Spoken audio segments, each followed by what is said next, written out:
வரவேற்கிறேன். இந்த வருஷத்தின் கடைசி மாதம் நாம் 3 நாட்கள் உபவாசத்தை முடித்து इन्हें हम परिशुद्ध आराधना में वंदिக்கிறோம். इस साल के अंतिम महीना है. हमने 3 दिन की उपवास प्रार्थना समाप्त करते हुए इस पवित्र आराधना के सभा में हम उपस्थित हुए हैं.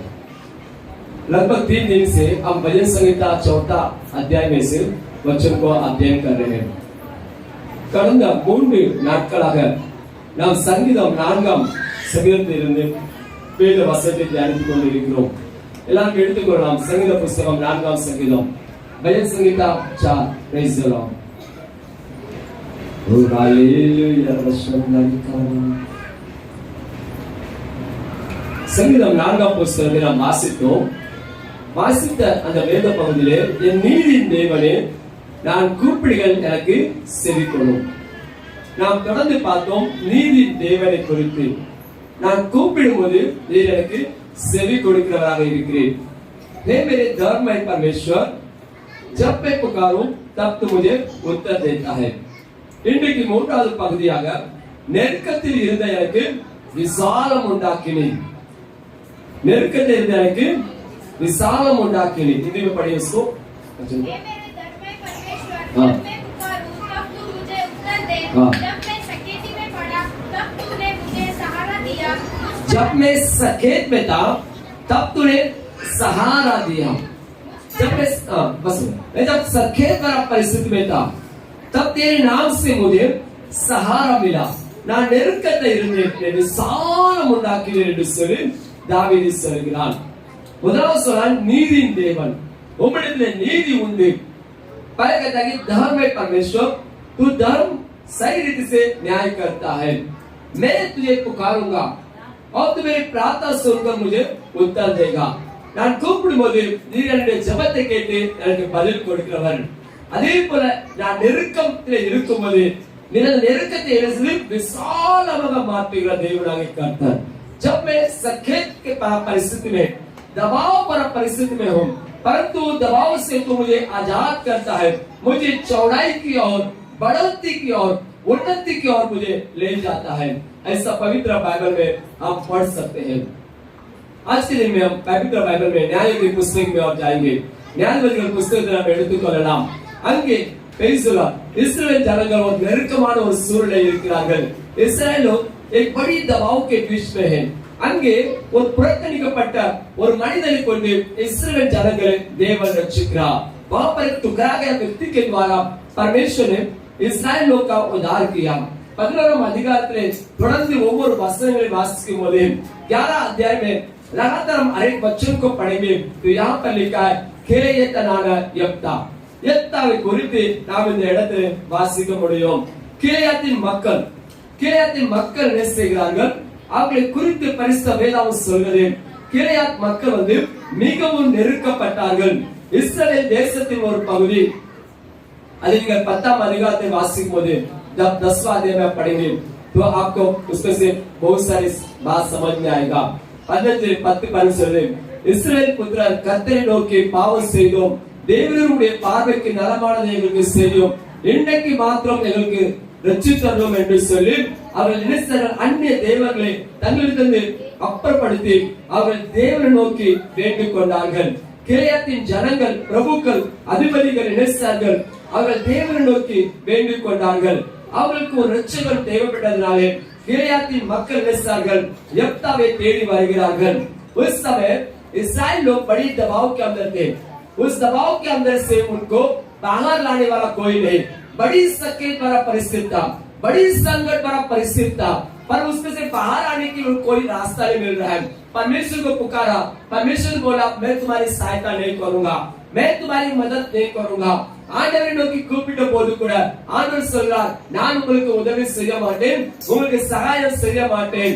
நீங்கள் என்ன செய்யுங்கள்? நீங்கள் வைத்திருக்கிற தேவனிடத்திலே போங்கள், உங்கள் கடவுளிடத்திலே போங்கள், உங்கள் ஆண்டவரிடத்திலே போய் வேண்டிக் கொள்ளுங்கள்.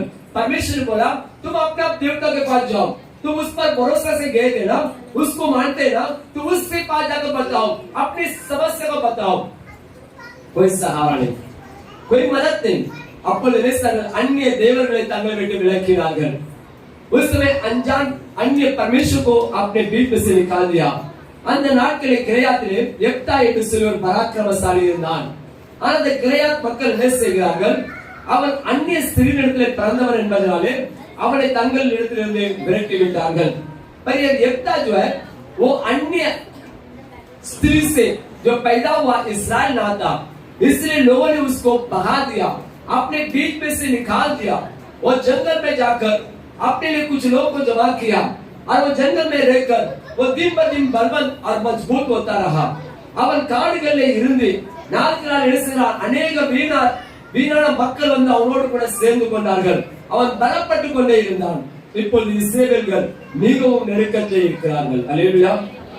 रक्षक ஒருவரும் இல்லை, उदवी செய்ய ஒருவரும் இல்லை.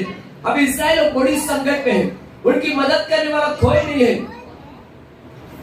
அவன் என்ன சொல்றான், यफ्ताவை நாடி போகிறார்கள். यफ्ता के सहारे से वे लोग जा रहे हैं. எந்த மனுஷர்களுக்கு பிரயோஜனம் இல்லை என்று சொல்லி நினைத்தார்களோ, எந்த மனுஷனை தமிழகத்திலிருந்து வெளியே புறம்பே தள்ளினார்களோ, இப்பொழுது அந்த மனுஷனை நாடி போகிறார்கள். जो व्यक्ति को उन्होंने टुकरा दिया था, अपने बीच में से भगा दिया, ये कुछ काम कर नहीं है, ये कुछ लायक नहीं है, तू हमारे बीच में कैसा रह सकता है, तुझे किसने अधिकार दिया, तू कौन सा जात का है, तू कौन सा धर्म का है, तू कौन सा परिवार का है, कौन सा कुटुंब का बोलकर उसको टुकरा दिया था. इस्राएल जनगल நீ எந்த குடும்பத்தை சேர்ந்தவனோ, எந்த கோத்திரத்தை சேர்ந்தவனோ, எந்த ஜாதியை சேர்ந்தவனோ, எந்த மதத்தை சேர்ந்தவனோ, நீ எங்களோடு கூட எப்படி இருக்கலாம், எங்களோடு கூட எப்படி வாழலாம் என்று சொல்லி அவனை புறம்பே தள்ளி வெளியே போ என்று சொன்னார்கள். இன்னைக்கு ஒரு இக்கட்டான ஒரு சூழ்நிலை, ஒரு நெருக்கமான ஒரு சூழ்நிலை. ஆனால் இஸ்ரவேலிலே எவ்வளவு ஜனங்கள் இருந்தாலும் ஆனாலும் ரட்சிக்க ஒருவனும் இல்லை, उदवी से ஒருவரும் முன் வரவில்லை. परंतु उनका उद्धार करने के लिए कोई नहीं आया, इनकी सहायता करने के लिए कोई नहीं आया. यफ्ताவை நாடி போகிறார்கள். அல்லேலூயா. புறம்பே தள்ளப்பட்ட மனுஷன். நீங்களும் நானும் ஒரு நாட்களை புறம்பே தள்ளப்பட்டவர்கள். நாம் ஆதரவற்றவர்களாக இருந்தோம், अन्य ஜனங்களாக இருந்தோம், अन्य மக்களாக இருந்தோம். हम भी जानते कुछ भी योजना नहीं था. ஆனால் தள்ளப்பட்ட அவர் என்ன செய்கிறார், இஸ்ரவேலுக்கு ஒரு ரட்சகராக இருக்கிறார். पर टुकड़ा गया व्यक्ति आज इस्राएल का उद्धार बन गया.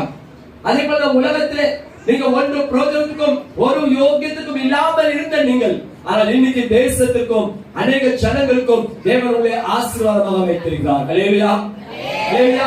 पर आज परमेश्वर ने बहुत सारे लोगों का उद्धार के लिए, बहुत सारे आशीष के लिए, ये देश की सुरक्षा के लिए परमेश्वर ने एक ढाल बनकर, एक कवच बनकर आपको रखा है. हालेलुया. இந்த தேசத்தை ரட்சிப்பதற்காக வைத்திருக்கிறார், இந்த தேசத்தை மாற்றுவதற்காக உங்களை தெரிந்து வைத்திருக்கிறார். புறம்பே இருந்த, கைவிடப்பட்ட நிலைமையில இருந்த, உலகத்தின் பாவத்தில் சிக்கி இருந்த, உலகத்தின் பாவத்தில் மூழ்கி இருந்த உங்களை தேவன் தூக்கி, ஆனால் अनेகர் அந்த பாவத்தில் மீட்கப்பட தேவன் உங்களை இன்னைக்கு பிரயோஜனப்படுத்திக் கொண்டிருக்கிறார். पर बहुत सारे लोग पाप में मरा हुआ उनको आजाद करने के लिए उस परिस्थिति में थे, परमेश्वर आपको आज चुनकर उस परिस्थिति में परमेश्वर ने रखा है. Hallelujah hallelujah. அந்த यफ्ता निस्रान இஸ்ரவேலை அடிமையிலிருந்து மீட்டு எடுத்தார். இஸ்ரவேல் को गुलाम के परिस्थिति से उसने आजाद किया. ஒருவரும் செய்ய முடியாத தந்திரமான காரியத்தை அவன் செய்கிறான். कोई भी नहीं कर सकता है. ऐसे चालाकी भरा काम से उसने इस्राएल के दबाव पर परिस्थिति को आजाद किया. அந்த அதிகாரத்தை வீட்டிலே போய் நல்லா வாசித்து பாருங்க, घर जाके उसको पढ़ के देखो, तभी आप यफ्ता के बारे में, मैं इसके पहले भी बहुत बार मैंने आपको बताया हूं, यफ्ताவை குறித்து நிறைய காரியங்களை நாம் வாசித்து இருக்கோம், நாம் தேவ வசனத்தை நாம் கேட்டு இருக்கிறோம்.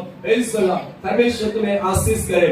இன்னொரு வசனத்தை வாசிக்கலாம், 1 சாமுவேல் புத்தகம், 1 சாமுவேல் புத்தகம் 30 அத்தியாயம் 30ஆம் அதிகாரம் 1 முதல் வாசிக்கலாம். 1 சாமுவேல் புத்தகம் 30 அத்தியாயம். தாவீது அவன் மனுஷரும் 3ஆம் நாளிலே சிக்லாக்கு வந்து சேருகிறதுக்குள்ளே அமெரிக்க தென்புறத்து சீமையிலும் சிக்லாவின் மேலும் இருந்து சிக்லாவை கொள்ளையடித்து அதை அக்னியால் சுட்டெரித்து அதில் இருந்த ஸ்திரீகளாகிய சிறியவர்களையும் பெரியவர்களையும் சிறைப்பிடித்து ஒருவரையும் கொன்று போடாமல் அவர்களை பிடித்துக் கொண்டு தங்கள் வழியே போய்விட்டார்கள். தாவீதும் அவன் மனுஷரும் அந்த பட்டணத்துக்கு வந்த போது இதோ அது அக்கினியால் சுட்டெரிக்கப்பட்டது என்றும் தங்கள் மனைவிகளும் தங்கள் குமாரரும் தங்கள் குமார்த்திகளும் சிறைப்பிடித்து கொண்டு போகப்பட்டார்கள் என்று கண்டார்கள். அப்பொழுது தாவீதும் அவருடைய ஜனங்களும் அழுது தங்களில் பலனில்லாமல் போக மட்டும் சத்தமிட்டு அழுதார்கள். उस समय पर जब दाऊद और उसके साथ रहने वाले 600 लोग जब सिकलाग में आए, तब सिकलाग में देखा तो वहां पर से बड़ी संकट में वे पड़ गए। वहां पर उनके अमीलेक के उस तरफ आकर उनकी पत्नी, उनके बच्चे सभी को बंधुआ किया, उनके तंबुओं को, उनकी निवास स्थल को आग में झोंक दिया और जला दिया। जब दाऊद और वो लोग आए, वो उनकी इतनी रोए, इतनी आंसू बहाए, वे रो नहीं पा रहे थे, फूट फूट कर रोए। उस समय पर लोगों ने दाऊद को मार डालना चाहता था। दाऊद के ऊपर लोगों ने गुस्सा और नफरत निकाला। அந்த நேரத்திலே அழுது புலம்பிய போது தாவீதுக்கு விரோதமாக அவர்கள் கரங்களை தூக்கினார்கள்.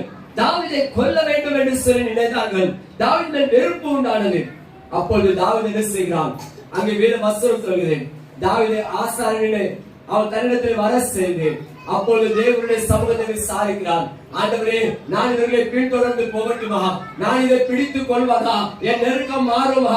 என் துயரம் மாறுமா? இந்த இக்கட்டான சூழ்நிலை எனக்கு ஒரு விசாலம் உண்டாகுமா என்று சொல்லி கர்த்தரை கேட்கிறான். கர்த்தர் சொல்கிறார், நீ போ பேசலாம். அல்லேலூயா, पो इसराइल का तस्वीर।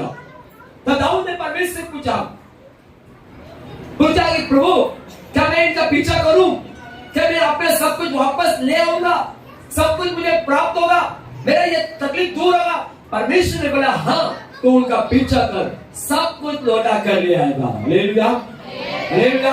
நெருக்கமான சூழ்நிலை, அழ முடியல, கண்ணீர் வடிக்க முடியல, மனைவி பிள்ளைகள் எல்லாரும் இழந்தாச்சு. அங்க வச்சிருந்த ஆஸ்தி ஐஸ்வர்யம் எல்லாம் போயிட்டு இஸ்ரவேல் பட்டணத்துல போக முடியாது. யாக்கோபே தாவீது அங்கிருந்து விரட்டப்பட்டவன் வீணான 600 பேரோடு என்ன செய்கிறான்? காடுகளிலே குடியிருக்கிறான். इस्राएलियों ने वहां से भगा दिया है और जंगली लोग 600 लोग के साथ वो जंगल में पेलिस्तियों की निवास स्थान में रहता था. பெலிஸ்தீய பட்டணத்துல ஒரு பகுதியில் அவன் இருக்கிறான். அங்கே கில்காலில் இருக்கும்போது அங்கே யார் பாருங்க, அமலேக்கியர் வந்து எல்லாத்தையும் வாரிட்டு போயிட்டாங்க, எல்லாத்தையும் அழிட்டு போயிட்டாங்க. மனைவி பிள்ளைகள் ஆஸ்தி ஐஸ்வர்யம் மீதம் இருந்ததை தீ கொளுத்திட்டு போயிட்டாங்க. सब कुछ लेकर गए, बचा हुआ आग लगा दिया. அழ முடியல. நிலைமை எப்படி இருக்கும்? சூழ்நிலை எப்படி இருக்கும்? கஷ்டப்பட்டு கஷ்டப்பட்டு கொஞ்சம் சம்பாத்தியம் பண்ணணும், கொஞ்சம் வாழ்க்கையில முன்னேறணும், கொஞ்சம் நல்ல நிலைமையில இருந்தேன். ஆனா அதுவும் என்ன செஞ்சுட்டு கொஞ்ச நாள்ல போயிட்டு क्या परिस्थिति है? वो क्या बोल रहा था? अभी थोड़ा मैं अच्छा था, अभी थोड़ा अच्छा परिस्थिति में है. சவுல் தப்பிச்சு இப்பதான் கொஞ்சம் ஆட்களை சேர்த்தார், இப்பதான் மனைவி பிள்ளைகள் உண்டானது, அதுவும் கைவிட்டு போய்விட்டதே என்று சொல்லி கலங்குகிறார்கள். அது இவனாக ஐயோ ஐயோ इधर आ गया. Praise hallelujah. इदो मनुष्यरे मातिल देवादि देवादि वासं सेयिरारे. इदो मनुष्यरे मातिल देवादि देवादि वासं सेयिरारे. देवता बरिको सरमे तेरा देवता बरिको सरमे तारे तेरा देवता मगर ऊंचा पड़ गया.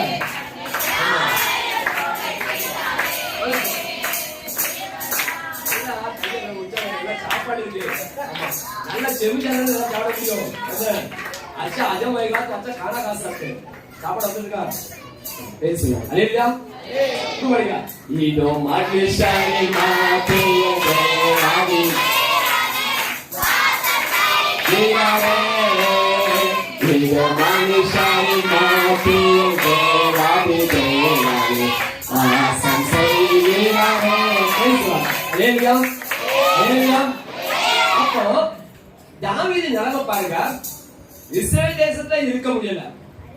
அங்கிருந்து வெளியே வந்து பெலிஸ்தீன்ல ஒரு பகுதியில வந்து ஒரு 600 பேரை சேர்த்தான். அங்க வந்து கொஞ்சம் வருஷத்துல மனைவி பிள்ளைகள் உண்டானது. அவங்களுக்கு எல்லாம் மனைவி பிள்ளைகள் உண்டானது. இப்பதான் கொஞ்சம் வாழ்க்கையில செட்டில் ஆகி இருக்கான். கொஞ்சம் சேர்த்து வச்சிருக்கான். கொஞ்சம் காடுகள்ல வீடுக்கு குடும்பத்துக்கு தேவையான சேர்த்து வைத்திருக்கான். அதற்குள்ள என்னாச்சு, ஒரு இடத்துக்கு போயிட்டு வரான். அங்க பெலிஸ்தருடைய பட்டணத்திலே அங்க பெலிஸ்தரோடு கூட யுத்தத்துக்கு போக வேண்டும் சொல்லி போயிட்டு வரான். திரும்பி வரதுக்கு முன்னால அமெரிக்க வந்து எல்லாத்தையும் மாறிட்டு போயாச்சு. दाऊद का परिस्थिति क्या है? साउल के सामने से भागकर जंगल में गया. वहां 600 लोग मिला. उनके साथ रहकर कुछ समय के बाद सबको पत्नी बच्चे परिवार बना और वे परिस्थिति के किनारे में रहते थे. वहां पर उनका जिंदगी था. थोड़ा धन संपत्ति कमाया, थोड़ा अच्छे थे. अचानक फिलिस्तीयों के पास जाकर आने से पहले अमेलेकी ने आके उनका सब कुछ लेके गया. बच्चा उच्चा भी आग लगा दिया. இருந்ததும் கொடுத்துட்டு போயிட்டாங்க. இப்போ ஒண்ணுமே இல்ல. ஏன் இந்த சூழ்நிலை, ஏன் இந்த நிலைமை, क्यों ऐसा परिस्थिति? கஷ்டப்பட்டு சேர்த்து வைத்தது எல்லாம் போய்விட்டது. जो मैंने तकलीफ से मैंने से कमाया सब कुछ उधड़ गया है. அழ முடியல, கண்ணீர் வரமுடிக்கு, உழவனை பாரு, ஆசு பகானை பாரு, தனக்குள்ளே குழம்புகிறார்கள். என்ன செய்வது தெரியல. क्या करे कुछ समझ नहीं आ रहा है. தாவீது தேவனை நோக்கி பார்க்கிறான், கர்த்தரை நோக்கி விசாரிக்கிறான். என்ன ஆண்டவரே, நான் என்ன செய்யணும், நீங்க சொல்லுங்க, நான் போகட்டுமா, திருப்பி கொள்வனா? ஆண்டவர் சொல்ற, போ. எல்லாத்தையும் திருப்பி கொள்வார். परमेश्वर से प्रार्थना करता है, परमेश्वर पूछता है, परमेश्वर बोलता है जा, सब कुछ वापस लेकर आएगा. Hallelujah, hallelujah.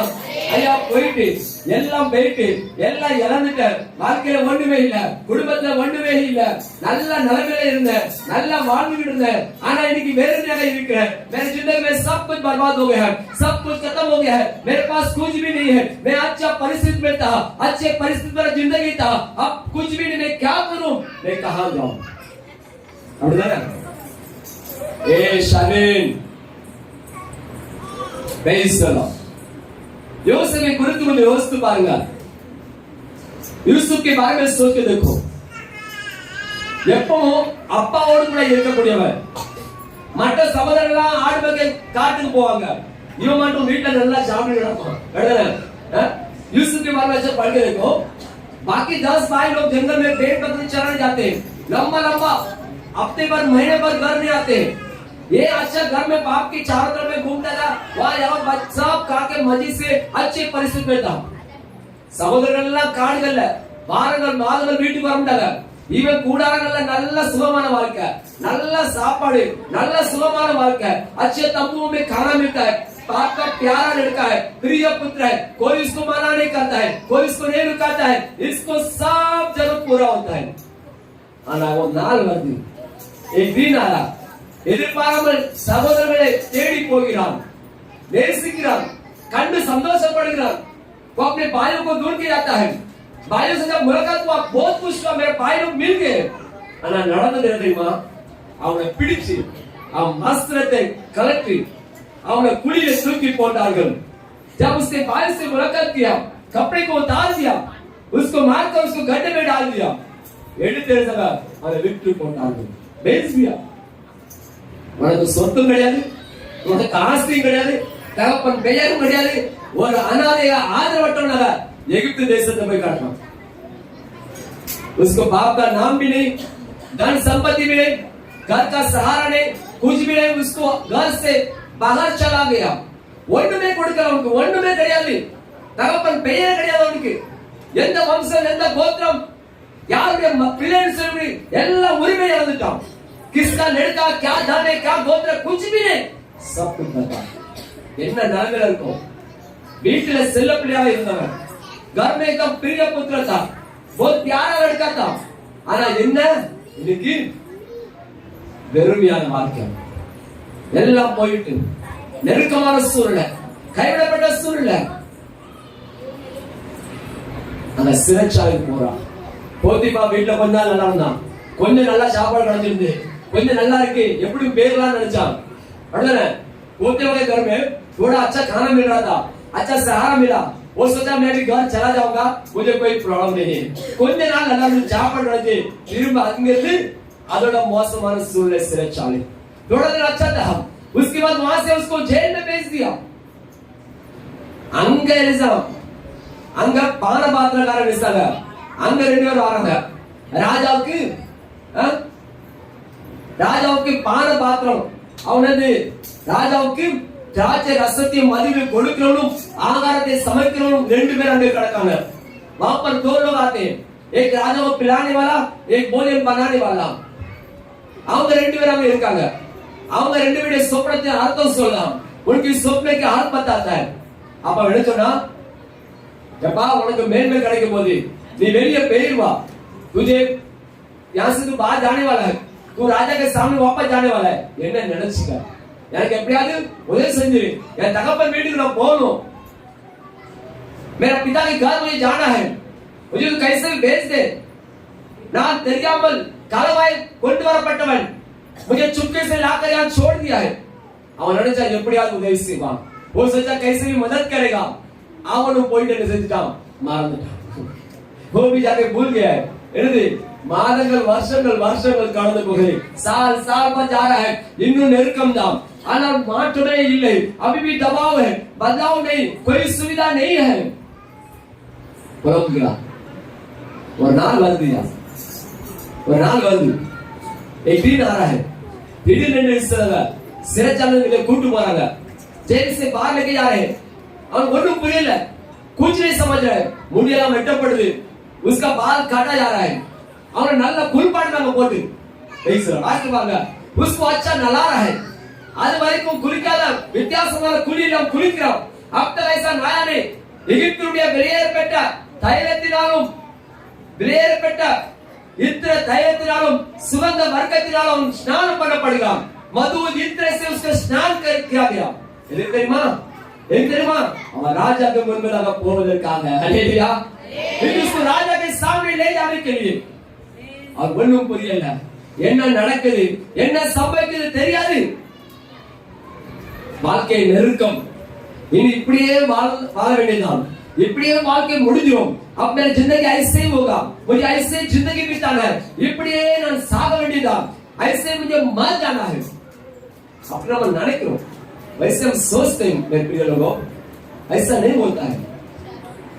इंसान का कल्पना एक होता है, इंसान का विचार एक होता है, மனுஷனுடைய சிந்தனை நினைவுகள் உண்டு.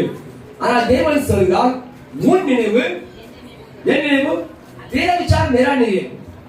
உன் சிந்தனை உன் யோசனை என்னுடைய யோசனை அல்ல. तेरी समझ तेरी योजना मेरा नहीं है. என்னுடைய யோசனை திட்டங்கள் अनेक காலங்களுக்கு முன்பாகவே அது நியமிக்கப்பட்டிருக்கிறது. मेरी योजना विचार कई समय के पहले यहाँ पर मैंने नियुक्त किया है, बनाकर रखा है. अभी भाई सुंदर के बारे में परमेश्वर ने बनाया है, योजना बनाया है. भाई का सोचता है मेरा ऐसा होगा, मैं ऐसा होगा, मेरा परिश्रम कर पाऊंगा, नहीं, उनका प्लान ऐसा विचार है. परमेश्वर ने ऐसा नहीं. उसके बारे में क्या रखा है, कल के बारे में, आने वाले दिन के बारे में, आने वाले काल के समय के बारे में उनके बारे में एक योजना रखा है, एक योजना बना के रखा है, एक प्लान बना के रखा है. बराबर है, एक प्लान बना है, एक ही प्लान है, 2 प्लान है, 2 प्लान क्या होता है, अगर वो सही राह पर प्रभु का नियमों का पालन करते हुए प्रभु की राहों पर चले तो उसके लिए योजना रखा है. अगर कुछ समय कुछ काल के बाद अगर फिर से वो रास्ते में नहीं आए, वो अपना मनमानी अपने जीवन में बिताए, तो उसके लिए योजना रखा कि उसी योजना में उसको आगे बढ़ना पड़ेगा. 2 திட்டங்கள் ஒரு மனுஷனை குறித்து ஆண்டவர் உண்டு. முதல் திட்டம் என்னவென்றால், உங்களை குறித்து தேவன் திட்டத்தை வைத்திருப்பார். நாம் ரட்சிக்கப்பட்டு தேவனுக்கு பயப்படுங்க, அவருடைய வழியிலே அவரை நோக்கி நமது இலக்கை நோக்கி ஓடுவது நமக்கான திட்டம். அது நிச்சயம் அந்த ஏற்ற நேரத்தில் ஒன்றுக்கு பிற்பாடு ஒன்று அது நிறைவேறும். இல்லாவிட்டால் நாம் வழி விலகி போகிறவர்களாக இருந்தால், தேவனுக்கு பிரியமில்லாமல் இருந்தால், இன்னொரு திட்டத்தை வைத்திருப்பார். அந்த திட்டத்தின்படி தான் செய்வார், நம்மளை கொண்டு போய் அவர் அழித்து போடுவார். அல்லேலூயா, அல்லேலூயா. யோசேப்பு குறித்து திட்டம் இருந்தது, நாட்கள் காலங்கள் வந்தது, அவனை ராஜாவுக்கு முன்பதாக நிறுத்தினார்கள். அவன் ராஜாவுக்கு அடுத்த பதவியில் उखाड़கிறான். वो राजा के अगले पद पे बैठता है. ராஜ்யத்தின் மேன்மை அவனுக்கு உண்டானது. காலம் கழித்து சகோதரர் வராங்க, சாப்பாடு இல்லாம நலம பரிதவிக்கப்பட்ட நிலைமை நினைச்சாங்க. அங்க வந்து ஆகாரம் கேட்காங்க. யார்கிட்ட கேட்காங்க? யார்கிட்ட? சொந்த சகோதரத்தை வந்து கேட்காங்க. कुछ समय के बाद उनके देश में अकाल, खाने का रोटी नहीं, भोजन नहीं, वो अपने भाई से आगे मांग रहे भोजन, भीख मांग रहे. उसको बता नहीं उसका भाई है. அவன் எப்பவுமே செத்து போயிட்டான். அவன் எப்பவோ வாழ்க்கை முடிஞ்சு போச்சு. वो कब तो मर गया है और खत्म हो चुका है, ऐसा सोचते हैं. ஆனால் தேவன் அவனை குறித்து திட்டம் வைத்திருந்தார். அதே போல சிலர் நினைப்பாங்க, இவன் இனி அவ்வளவுதான், इसका जिंदगी भी खत्म, இனி முடிஞ்சு போனா, अब ये खत्म हो गया है, कुछ नहीं, இவனை நீ எழுப்ப முடியாது, இவருக்கு உதவி செய்ய யாருமே இல்லை, इसकी मदद करने वाला कोई नहीं. ஐயா, மனுஷன் தான் இல்ல, மனுஷன் தானே இல்ல, உங்களை படைத்த தெய்வம் இருக்காங்களா? உங்களுக்கு உதவி செய்ய மனுஷன் இல்ல, சொந்தக்காரன் இல்ல, உறவு இல்ல, ஆனா உங்களை படைத்த தெய்வம் உங்களுக்கு இருக்காங்களா? அது ஏன் மறந்து போறீங்க? इंसान नहीं है, आपका रिश्तेदार नहीं है, पर आपका बनाया हुआ परमेश्वर है ना, उसको पर भरोसा करो, वो आपकी परिस्थिति को बदल देगा. யோசேப்பின் சூழ்நிலை மாறினது. தன் சகோதர குடும்பத்தை அவன் வாழ வைக்கிறான். அல்லேலூயா, அல்லேலூயா. நெருக்கத்தினால விசாலம் உண்டானது. दबाव से लेकर उसके जीवन बदलाव की ओर आगे गया. மூன்றாவது நாம் பார்க்க போகிறோம். இன்னும் நிறைய இருக்கு. ஒரு வசனத்தை வாசித்து முடிக்க போகிறோம்.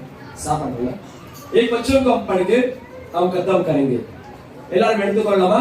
2 ராஜாக்கள் புத்தகம் 19ஆம் அதிகாரம், दूसरा राजा पुस्तक 19वां अध्याय 3ஆம் வசனத்தை வாசிக்க போறோம். 19:3. 2 ராஜாக்கள், दूसरा राजा 19 19:3 வாசிங்க. இவர்கள் அவரை நோக்கி, இந்த நாள் நெருக்கமும் கண்டிதமும் உஷ்ணமும் அனுபவிக்கிற நாள், பிள்ளை நோக்கியிருக்கிறது, பெறவோ பலன் இல்லையா? இவர்கள் அவரை நோக்கி, இந்த நாள் நெருக்கமும் மிகவும் கடிதமும் கண்டிதமும் துஷ்டமும் அனுபவிக்கிற கஷ்டமும் அவமானமும் அனுபவிக்கிற நிலைமையில இருக்கும். பிள்ளைய பெறணும் நினைக்காத, ஆனா பெற பலன் இல்லை. ये दिन कैसा है? बड़ी दबाव, बड़ी संकट भरा दिन है और बड़ी अपमान और निंदा भरा दिन है. बच्चा जन्म देना चाहते हैं, पर जन्म देने की ताकत ऐसा परिस्थिति में वापर करा है. எதுக்கு தெரியுமா? எசேக்கியா ராஜா இந்த காரியத்தை கேட்டு அவன் கலங்கி நிற்கிறான். ஏனென்றால் எசேக்கியா ராஜாவுக்கு விரோதமாக ஒரு பெரும் திரள் சேனை அவனை சூழ்ந்திருக்கிறது. அசிரியா பெரும் படையோடு அவனை சூழ்ந்திருக்கிறான். असुर बड़ी सेना के साथ एलिया के चारों तरफ से उससे घेरा हुआ है. நான் எப்படி தப்பித்துக் கொள்வது? நான் எப்படி நீ பிழைப்பது? अपने कैसे बच्चों என் தேசத்தை அவன் பாழாக்க வந்திருக்கிறான். என் தேசத்தின் மேல் கொத்தளங்களை போட்டு என் தேசத்தை என்ன செய்வான்? அவன் சுட்டரிப்பானே என்று சொல்லி எசேக்கியா ராஜா புலம்புகிறான். एलिया राजा क्या बोल रहा है? अब मेरे देश को उजाड़ने के लिए आ गया है, मेरे देश के ऊपर वो छोड़ कर आया है, अब मेरे देश को उजाड़ देने वाला है, अब मेरे देश को खत्म करने वाला है. நான் என்ன செய்வது? அவர் என்ன செய்கிறார்? அவனுடைய சேனாதிபதி என்ன செய்கிறான்? அவனை பார்த்து புலம்புகிறான். உங்களை ரட்சிப்பவன் யார்? உங்களை என் கரத்தில் மீட்டுக் கொள்கிறவன் யார்? இதோ அசிரியா ராஜா சனகரி யூதாவில் இருக்கிற அரணான சகல பட்டணங்களுக்கும் விரோதமாக வந்து அவங்களை பிடித்துக் கொள்ள போகிறானே. எசேக்கியா ராஜா என்ன செய்ய போகிறான்? எசேக்கியா ராஜா अब क्या करने वाला है? கலங்கி தவித்து தள்ளாடுகிற நிலைமையிலே இஸ்ரவேல் ஜனங்கள் யூதா மக்கள் இருக்கிறார்கள். அப்பொழுது